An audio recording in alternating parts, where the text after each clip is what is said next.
We continue our coverage on Suicide Prevention Month and are joined now with David James, a father who has faced the unthinkable. David lost his 13-year-old son, Peyton James, to suicide in 2014 after he was bullied at school.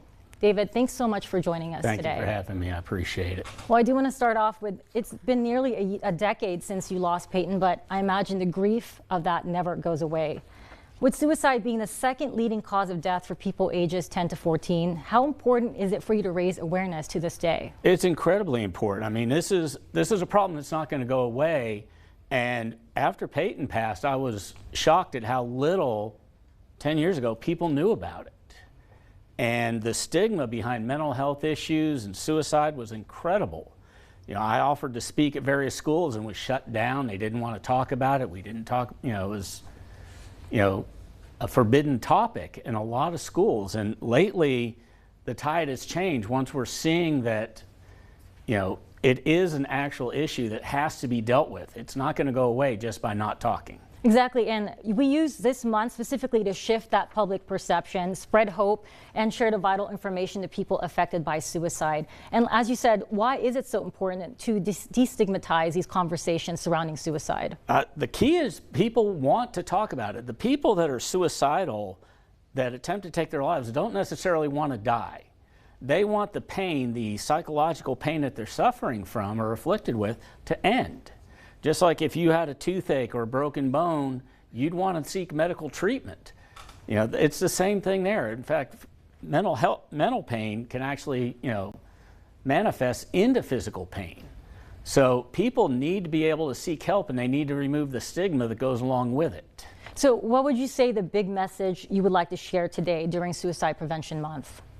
Be open and honest. If you are struggling, seek help, reach out.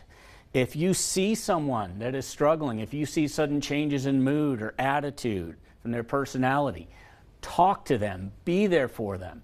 The American Foundation for Suicide Prevention, has a, has a program called Talk Saves Lives. And that's the key right there, is you have to put it out there. They used to say that if you talked about suicide, that, it was going to put the idea in their heads. It's already there. They just need to be able to speak about it and not feel that stigma that something is wrong with me. And finally, I did want to ask you about the Peyton Heart Project and how it raises awareness in hopes of helping those who are struggling with suicidal thoughts. So tell me a little bit about these hearts and what these are. The concept for it began about 10 years ago. A couple of ladies from New Jersey named Jill Cuban and Sue Harris contacted me and said, we'd like to start this project where we take these small handmade hearts, you attach a positive message, and you leave it where people can find it. The whole idea being is, if you're struggling and you're looking for that sign that someone cares, here it is. On the other hand, if you're doing okay, somebody that's going through something, get this in their hands and let them know that somebody cares. I think for a lot of people struggling, they don't want to be a burden. They think that nobody's going to care. Their mind has convinced them that the world would be better off without them. And they need to know that their life matters. And that's the key right there. And it's something they can carry with them, they can have with them. They can pass it on to somebody. It's a small token, but the whole idea behind it is just incredible. And tell us again what website we can find these on. It's at thepeytonheartproject.org. We're on Facebook, we're on Instagram, you can find us there, and you can actually order hearts from us that you can scatter within your own community. Thank you so much, David, for joining us today. Appreciate your time. Appreciate it. Thank you for having me. Well, there are many warning signs of bullying, but sometimes they can be difficult to detect. According to stopbullying.gov, it is important to talk with children who show signs of being bullied or bullying others. Some of those signs are unexplainable injuries, lost or destroyed possessions, feeling sick or faking illness, change in eating habits such as suddenly skipping meals or binge eating, difficulty sleeping or frequent nightmares, avoidance of school that could result in declining grades, and self-destructive behaviors such as running away from home, harming themselves, or talking about suicide. On the flip side, if there is a child being bullied, there is normally at least one bully. And the fact of the matter is that could very well be your child. So here are some things to look out for if you suspect your child is a bully, according to stopbullying.gov.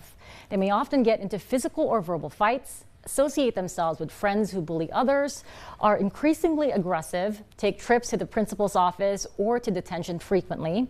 They may come home with unexplained money or new belongings, blame others for their problems, rarely or never accept responsibility for their actions, and lastly, they are extremely competitive and worry about their reputation or popularity.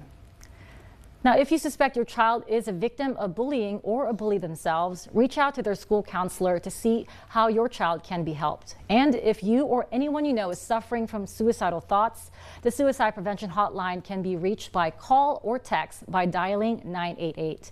If you're a veteran and going through thoughts of suicide, you can dial 988, then press 1 for the Veterans Crisis Line.